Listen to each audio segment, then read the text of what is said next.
Hi, welcome to Restore 2023. Today we're reading Job chapters 11 and 12. In chapter 11, Zophar, the last of Job's three friends, speaks out. But before we listen to him, we should remind ourselves of the depth of Job's suffering. He's just experienced the sudden, catastrophic loss of his entire family and his property. He's deep in mourning and he's sick. His body is covered with itching skin and painful sores, so that his friends didn't even recognise him when they first arrived.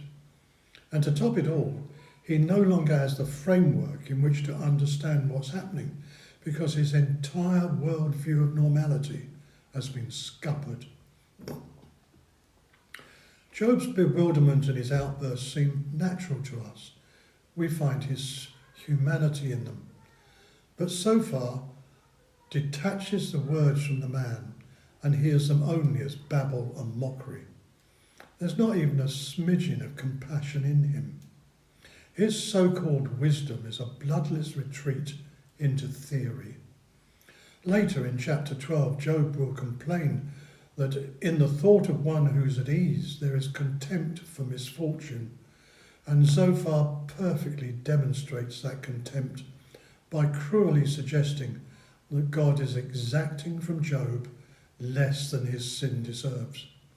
And although he spitefully asks Job if he supposes he can plumb the depths of God's nature and work, it's Zophar who does presume that God's purposes in Job's suffering are so transparent he can rebuke him and call him to repent.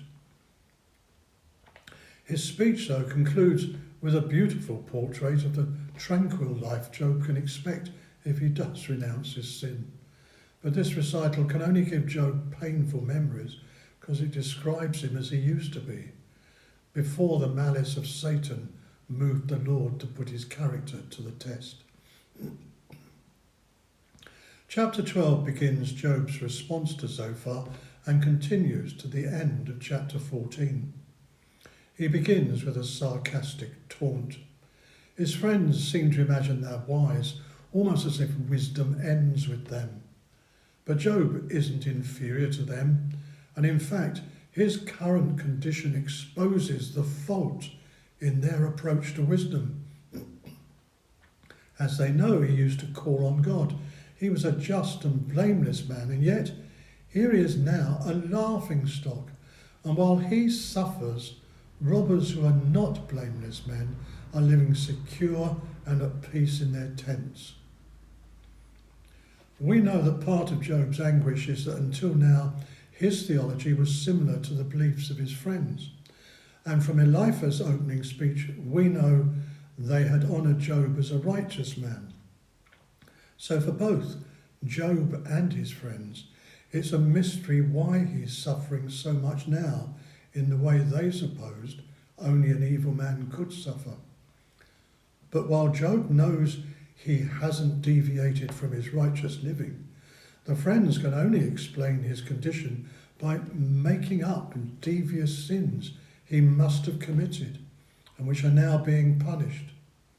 So while they claim to be wise, their reasoning is foolish. Only God is wise. With him are wisdom and might and counsel and understanding. Why ask anybody? Ask the beasts, the birds, the bushes, and even the fish of the sea, and they'll declare the same thing, that in the Lord's hand is the life of every living thing and the breath of all mankind. And then, well, look at the fortunes of counsellors, judges, kings and priests, and even the rise and fall of nations. God is the orchestrator of all things. And Job's clear inference is that the events that have befallen him, just and blameless though he is, have all come from the hand of God.